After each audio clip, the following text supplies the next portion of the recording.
Hello, my name is Steve Board. I'm the chair of the Watertown Area Chamber of Commerce.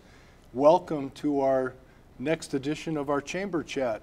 I have the privilege of sitting this morning with Dr. Jared Burke, who is the new superintendent of schools here in Watertown, and it's our privilege to welcome him into the city and into his new position. So welcome, sir. Thank you, Steve. I appreciate the time. Yeah, how you been doing? I've been doing very good. Been enjoying the city? I have, not only the city, but all the events that we've had. You know, I got to be down at Riverside Park for a couple of events and going throughout the town. Just wonderful, you know, visiting the new library. It's wonderful. Some great things going on here in our city. Tell me a little bit about yourself. Tell me about your family.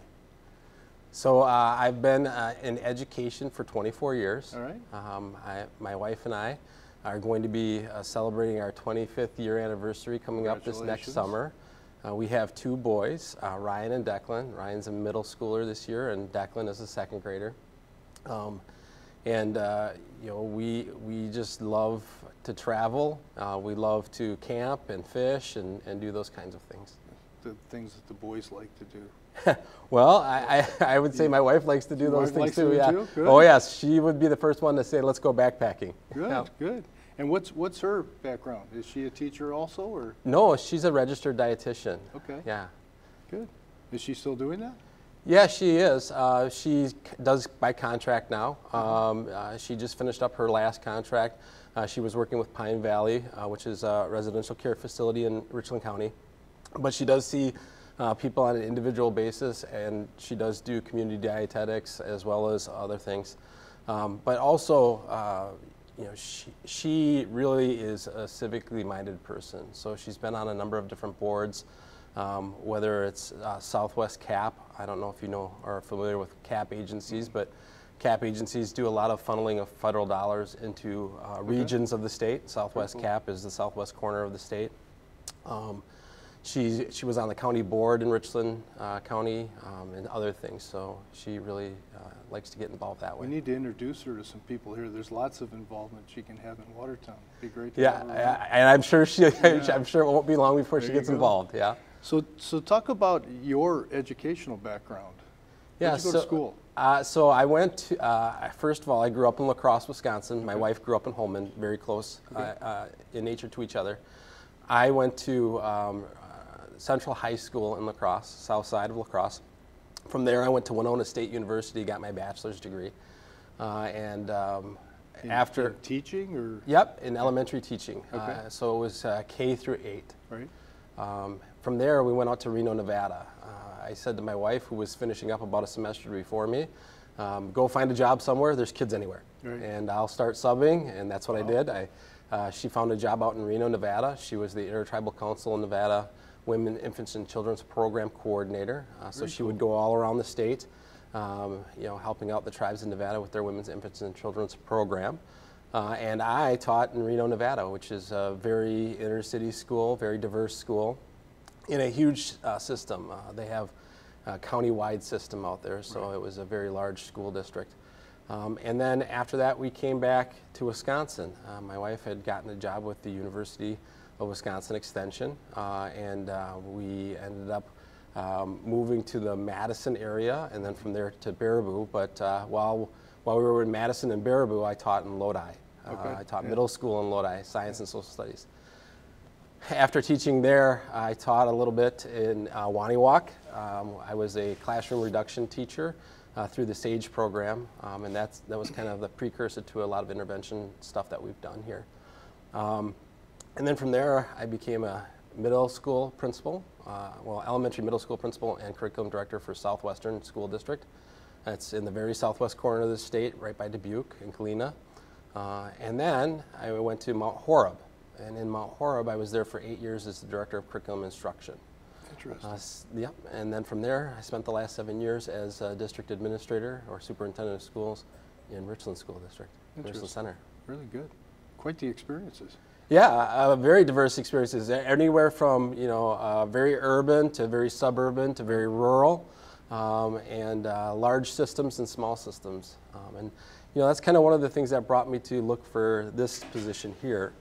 When I was looking, I had a couple of different things that I was looking for in a position. One, I was looking for a place for my family to have some more experiences. Our boys have now had the rural experience. We chickens and 36 acres and living next to our farmer friends and having animals and all those kinds of things.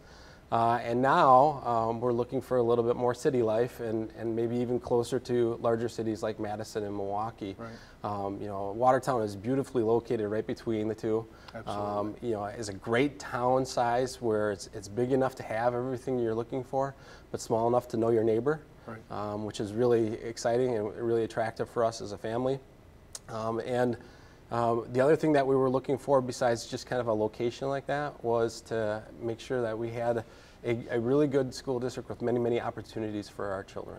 And Watertown School District really does have that. I think you might have found it. Oh, we found gold. Yeah, it's pretty good. Absolutely, it's pretty good. Yeah. So what was your first reaction when you first came through Watertown and were looking at it before the interviews and discussions and everything? What was your reaction to the city? Yeah, well, when I first came into town, I came in off of 26 onto that's Church, I think. Yep. Past the Walmart and all the stores, and yep. The first thing I thought is, I counted like 1, 2. Is there at least 3 grocery stores I'm seeing here? Because in Richland, outside of Walmart and Quick Trip, it was about 40 minutes to find right. a decent-sized grocery store. But then I came to the downtown and saw the big, beautiful library and some of the work that was being done downtown and all the storefronts on Main Street. And I was just impressed. I'm like, wow, this city is really, it's moving. I could feel that vibe of, a very vibrant, we care about our town feel. And that's really one of the things that excited me. Then I saw, the river that runs through the town, and Riverside Park, and some of the other amenities. The kids wanted to get out there. Yeah. And then, of course, Mullins. That was the key for success for our kids. Right. Mullins was. What is it about ice cream? Especially homemade ice cream, right? I mean, you can't beat that. That's pretty good stuff. Yeah. They've done well. And you talk about Riverside Park. I mean, we've got a bunch of parks here in the city, and they're spread out all over, gives you lots of opportunities. So it's just a wonderful, wonderful town to live in. And when the new park opens up on Main Street, opens up just that much more opportunity for everybody. So absolutely. Good to hear. Tell me about your leadership style. What can we expect? Well, you can expect from me, I'm a very direct communicator. And so I do ask a lot of questions because also being as a direct communicator as I am, I want to make sure that I hear from everybody. I'm a very collaborative leader. Some people say servant leader.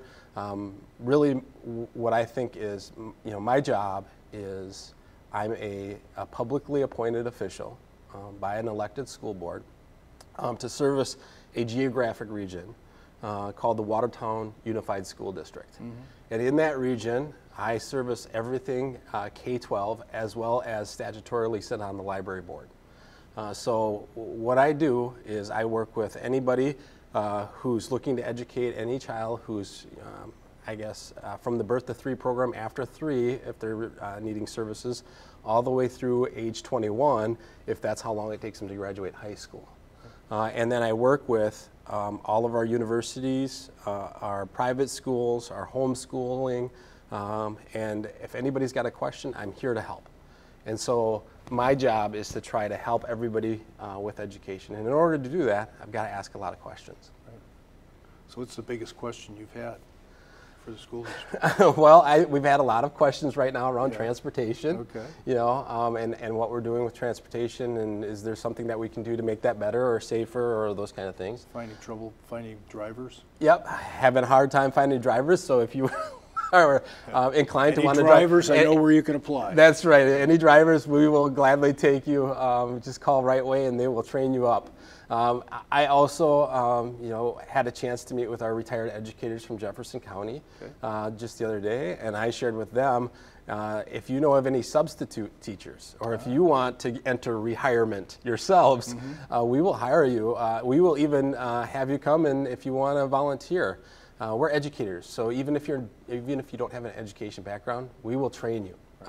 We can train anybody. That's what good educators do. So we've had a lot of those questions that we've been looking through, making sure we're staffing okay, making sure that new families know where to go. Our step-up days at the middle school, as well as our Ready, Set, Go days at the elementary, were really good for new families. I know because being a new family, it was very accommodating to us. We got to meet the teachers. Our boys both got to see their schools before they even started. So it's just been a very welcoming experience. And those are the kind of questions that I get too. Not only being a parent, but also hearing from people in the community. Yeah, my granddaughters started this fall, and they both had the same experience. They were very much appreciated how well the class started and getting to meet the teachers and having those conversations. So well done there. Well, that's exciting to hear. Yeah. So from a teacher's perspective, we've heard of so many school districts struggling to find teachers, but my understanding, we're pretty well staffed as far as the teachers go. We are one of the fortunate school districts in the area because there is a large teacher shortage. But what that does is that says a lot about our school district. Yeah. Even in a very big shortage area, we're still able to attract and hopefully retain those teachers. Yeah. So, hopefully, as you found, it's a great place to live. So it's good for them to be here, right? Exactly. Yeah. Yes. So what kinds of things keep you up at night? Well, once we get into cold weather season, it will be that snow, and deciding whether or not do we have to cancel school or not. But what keeps me up at night? I will tell you what's been keeping me up at night lately. It's been the excitement of this place. Interesting. At first, it was just the excitement of a new job and new city and everything. But what's really exciting, especially after the first week of school, seeing all the families and everybody coming, and our first couple days with the teachers, is there's a true excitement this year, especially in Watertown, around education. It's very different than the last couple of years. I can feel it. I was over at the high school and we did a pep assembly. Everybody's excited and wanting to be at school this year, really excited about it. And so I'm really excited because, people were asking me, so what's it like, coming to Watertown and doing all this stuff? And I said, it's kind of like Christmas. I said, you're really excited. You see all the ornaments and everything, and you don't know really what it is. It's not necessarily, the Christmas dinner or the church service or the presents and gifts or the family. It's kind of all of it, right? I feel that excitement here. And I keep thinking, well, maybe it's going to wear off. It hasn't worn off. Yeah. That's what keeps me up at night is, looking at, thinking about, what opportunities we have here to educate kids. Right. So, we're the Chamber of Commerce, and the school district has been a member of the Chamber forever. How can the Chamber support the school district? What can we do to help you? Yeah, well, I want to say that, one of the things I'm excited for that this chamber does that I haven't seen in many places is the Leadership Watertown. And I get a chance to do my first Leadership Watertown class on Wednesday. You can enjoy that. I hope so, but everybody I talk to says just how active this group is in town.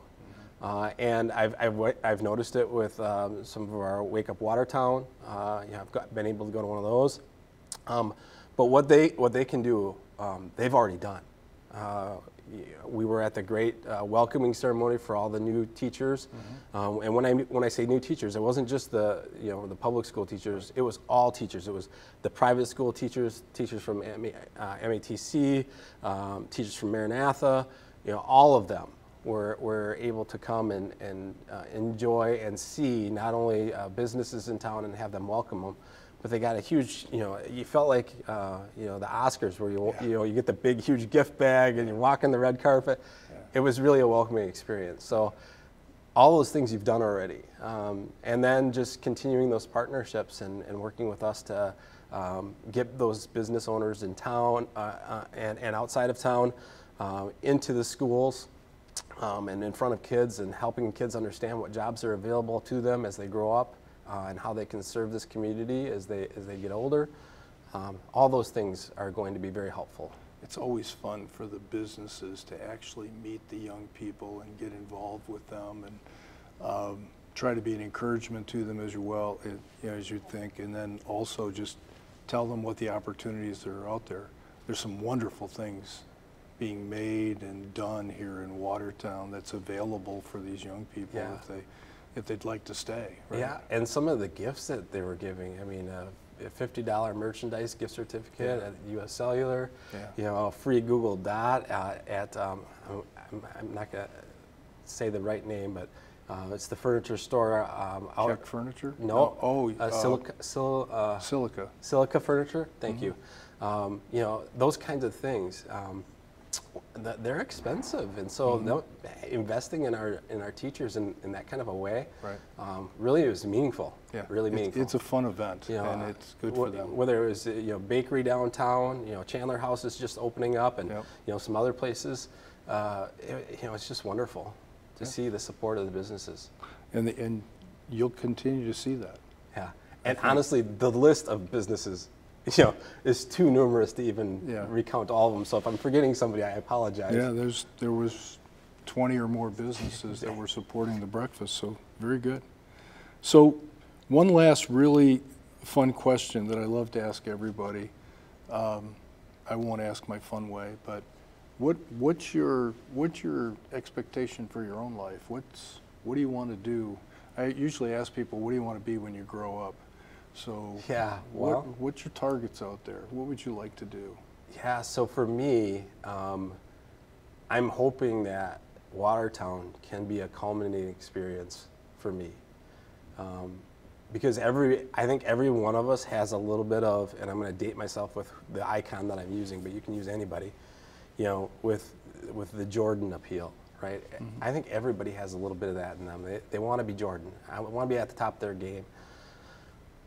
I want that here, and I shared that with the school board. I said, what I'm looking for is I'm looking for that place that I can help with my skills and ability make it the best school district in the state of Wisconsin, if not better. And I think that Watertown really has the resources to do that. And what I need in a place is I need for leadership, the school board as well as the administration, to be able to come together along with the community and parents to really make that happen for our kids. And so if I can do that, and if I can accomplish that, that will be the pinnacle of my career. And I've got about 11 to 12 more years before I retire. Oh, come on. You're much younger than that. I know, but what I'm saying is then I will go into retirement. Yeah, okay, all right. and then I will look at the other things I want to do. I've shared that I might want to get involved a little bit more with the state. Whether it's the state DPI or other things. I may want to even become a national supporter of education, Secretary of Education, if there's a president there you go. Out there running, there are plenty of things. But for the next 12 years, at least, my goal is going to be to stay here and to do that if I can. I think we'd be very happy with that. Yeah. Are you going to see in the classroom? Oh, absolutely, they already are. Yeah. Like I had mentioned, the PEP assembly. I was out there, doing the you-rah-rah with everybody, and hugging Gus, the Gosling, and everything else. But yes, they're going to see me in the classrooms. They've already probably seen me out and about. One building that I didn't get to quite yet is Webster, just because of how the mornings have aligned. But and only being a weekend. Yeah. But trying to get around to every one of the buildings and doing what I can to be visible and to be approachable. Cool. Like I said, I'm a very collaborative leader, and I enjoy having these kind of conversations and those kind of conversations with our teachers and our parents. Yeah, I'm enjoying this. What have we missed? What else would you like people to know about Jared Burke? Oh, about me? You know, about what to expect, about you personally, about. Yeah. I'm full of energy. You know, I haven't noticed. Almost unembarrassingly so. That's good. But you know, I will be a good part of this community. People will see me out and about, and if you do, please, you know, come up and say hi. You know, and if there's something that you would like to talk about, we can have the start of a conversation and maybe get on a calendar and talk more in depth. I'm a very kind of middle of the road kind of guy. You know, I'm not pushing any agenda left or right. I just want to do what's best for kids, and so that's what they're going to find in me, is kind of a, you know, at-home kind of person, and very comfortable in my skin and very approachable. Yeah. All right. Well, this has been wonderful. Yeah. Thank you very much for the Welcome to Watertown. Yeah. Good to see you. All right. That's Chamber Chat. Remind you to be a member, be involved, and also be noticed. Thanks for joining us.